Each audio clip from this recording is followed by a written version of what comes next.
Do you see what I see? Jangan lupa untuk subscribe, share, dan nyalakan lonceng notifikasinya sebagai bentuk dukungan kamu. Do you see what I see? Yakin nggak mau dapetin t-shirt spesial kontributor keren ini? Selain cerita kamu bisa didengarkan oleh jutaan telinga, kamu juga bisa dapetin t-shirt keren ini hanya dengan mengirimkan cerita pengalaman horor kamu ke email podcast.ceritahoror@gmail.com. Kami tunggu.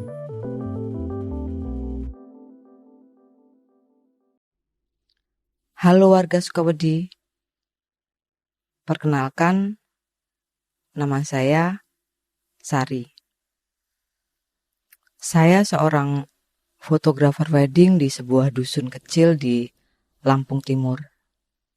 Di sini, untuk pertama kalinya, saya ingin membagikan pengalaman mistis saya yang saya alami di dalam rumah saya sejak 14 tahun terakhir.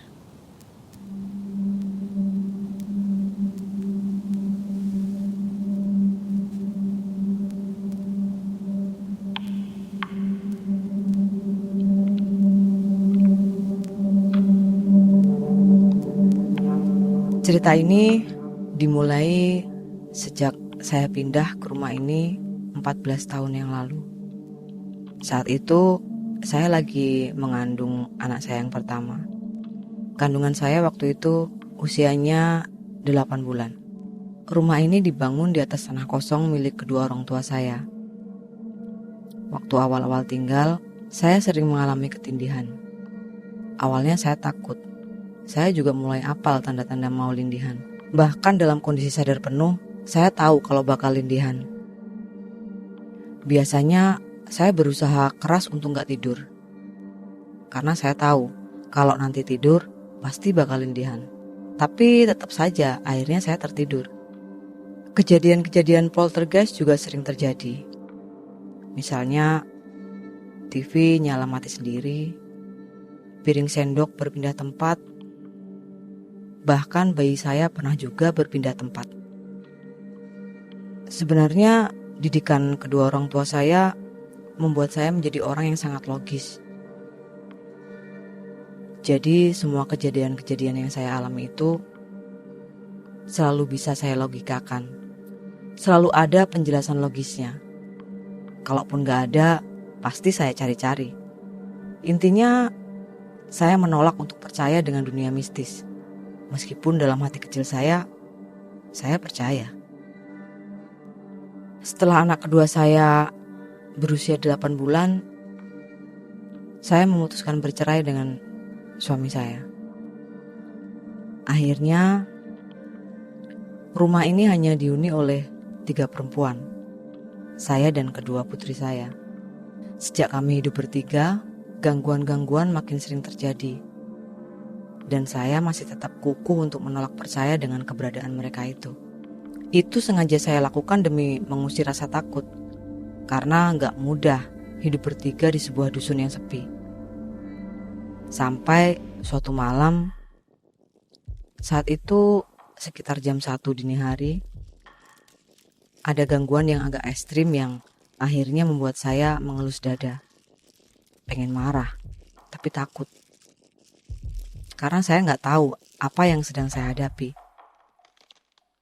Saat itu, saya mendengar suara langkah berat di atas genteng rumah saya.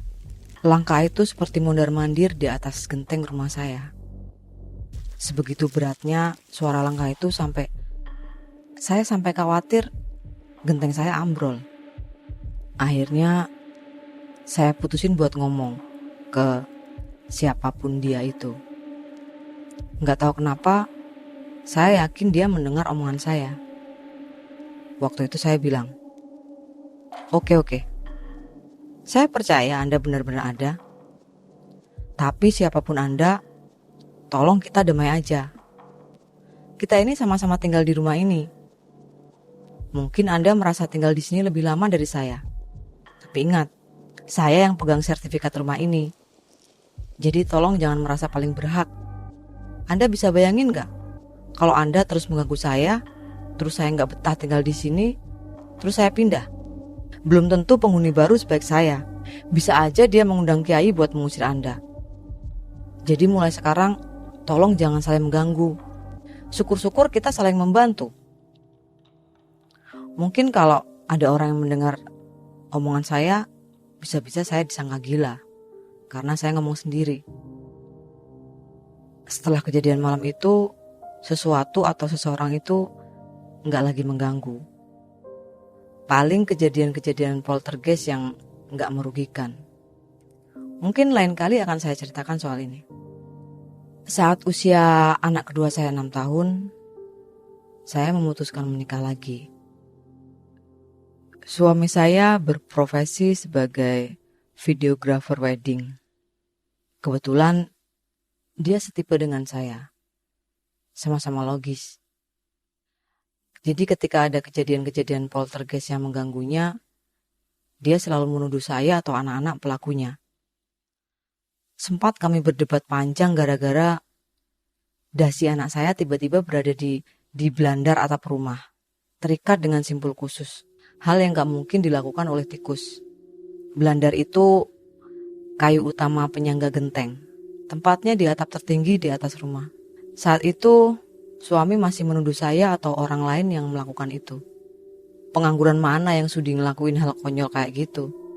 Sampai pada suatu malam, ada kejadian yang membuat suami saya akhirnya percaya. Malam itu, mati lampu dari jam 9. Sekitar jam 11 malam setelah anak-anak tidur, kami berdua ngobrol di depan TV ditemani lilin. Di samping kami ada 2 perangkat komputer. Tapi yang kami pakai cuma 1, karena yang satunya lagi monitornya rusak. Saat kami lagi seru-serunya ngobrol, tiba-tiba CD-ROM dari komputer yang gak terpakai itu membuka sendiri, lalu menutup sendiri. Padahal komputer itu gak terhubung sama sekali dengan stop kontak. Akhirnya kami berdua sepakat untuk hidup berdamai dengan penghuni lain di rumah ini. Nggak serem ya? Karena saya belum menceritakan bagian seramnya. Jadi, saya itu suka membuat film pendek. Lalu, film-film itu saya simpan di YouTube dengan nama channel Jernih Hijau. Tahun 2018, seorang teman mengajak kami untuk serius di YouTube. Konten yang kami seriusi waktu itu konten horor. Lalu kami bertiga mencari narasumber yang punya pengalaman horor, lalu kami wawancarai. Sampai di konten kedua, proyek kami lancar-lancar aja. Tapi mulai konten ketiga, kejadian-kejadian yang menakutkan mulai mengganggu kami. Bukan oleh penghuni rumah kami, tapi oleh makhluk-makhluk dari luar rumah kami. Awalnya, anak-anak kami melihat penampakan pocong di kebun tetangga yang kebetulan berada di dekat rumah kami. Lama-lama, saya dan suami juga mengalami hal-hal yang aneh. Suatu malam, saya lagi mengedit video konten yang ketiga. Saat itu jam 2 malam. Saya memang biasa kerja di jam-jam segitu. Karena mulai dari saat itu kami bekerja bertiga dengan orang luar, jadi komputer kami pindahkan ke ruang tamu. Meja komputer itu meja lesehan. Jadi saya biasa kerja dengan posisi duduk di lantai. Saat itu posisi duduk saya menyender ke jendela ruangan. Jendela yang tingginya cuma sekitar 20 cm dari lantai. Waktu saya lagi serius, dari belakang saya yang adalah teras depan, terdengar suara anak ayam. Persis di belakang punggung saya. Awalnya saya berpikir, anak ayam siapa yang jam segini keluyuran? Tapi lama-lama saya mulai ketakutan pas ingat kalau tetangga saya nggak ada yang punya induk ayam yang lagi ngiring anak. Dan bukannya ayam kalau malam itu buta ya. Gimana mungkin bisa nyasar ke teras saya? Saya langsung ingat kata orang-orang, kalau dengar suara anak ayam tengah malam, berarti ada kuntilanak. Duh, saya paling takut sama hantu mainstream satu ini. Saya benar-benar ketakutan membayangkan ada si Mbak K ini di belakang punggung saya yang cuma dibatasi kaca jendela. Tapi gak lama suara itu hilang. Begitu suara itu hilang, saya baru berani menyibak gorden dan mengintip keluar. Dan ternyata gak ada apa-apa. Baik itu si Mbak K maupun anak ayam. Beberapa malam setelahnya, gantian suami saya yang lembur. Saya tidur di kamar dari jam 11. Di tengah tidur, tiba-tiba saya tersentak bangun, seperti dikagetkan. Dalam kondisi bangun yang kaget itu, saya melihat ada sosok kuntilanak menembus jendela kamar saya. Terbang di atas badan saya, lalu menghilang di pintu keluar kamar menuju ruang tengah. Saya benar-benar ketakutan saat itu. Sosok si Mbak K ini persis seperti yang saya lihat di TV. Benar-benar mainstream. Saya benar-benar ketakutan sampai lupa bernapas. Padahal dia gak mempedulikan saya sama sekali.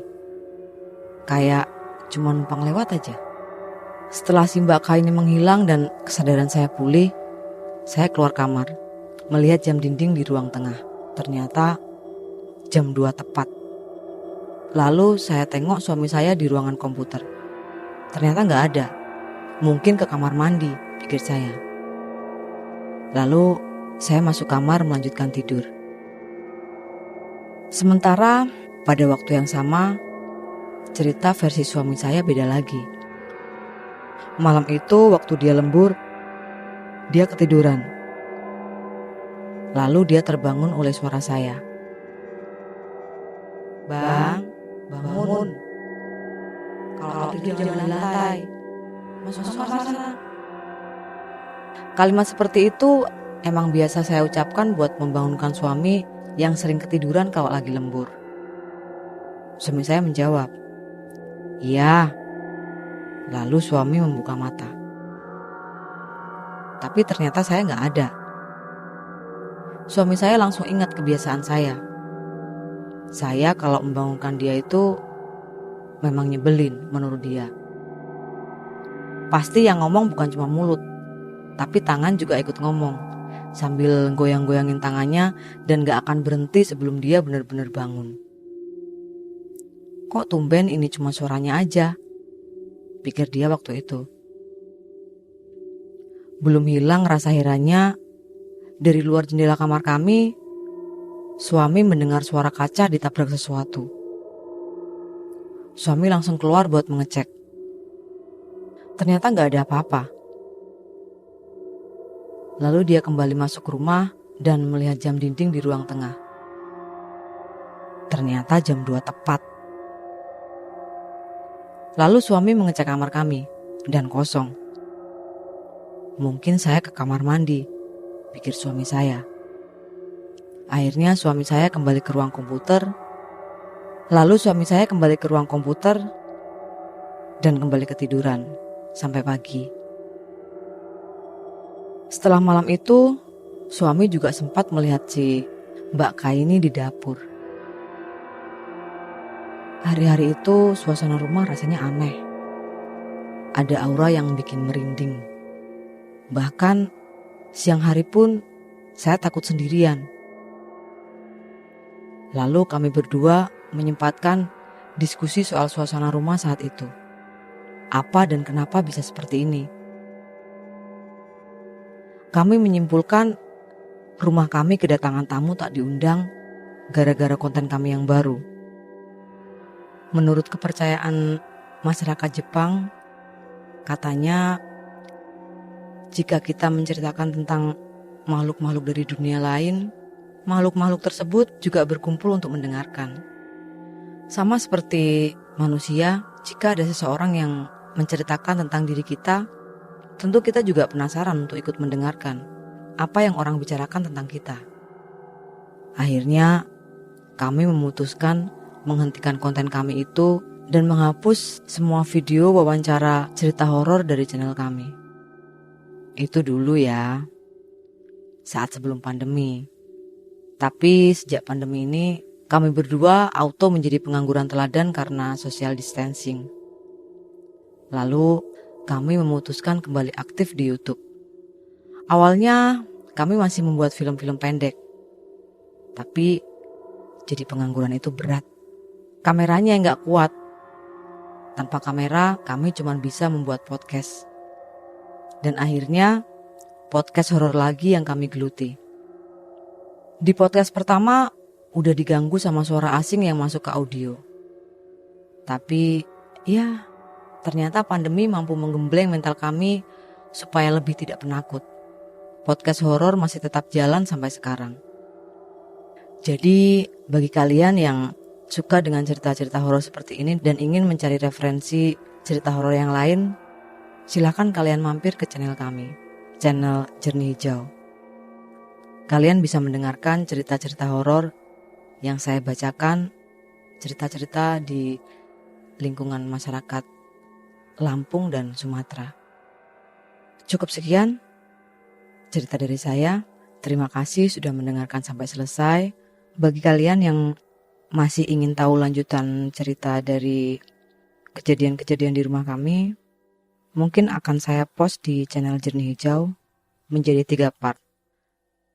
Dan sekali lagi, silahkan mampir ke channel Jernih Hijau. Dengan kalian subscribe dan menonton channel kami, kalian membantu kami melewati pandemi ini. Terima kasih.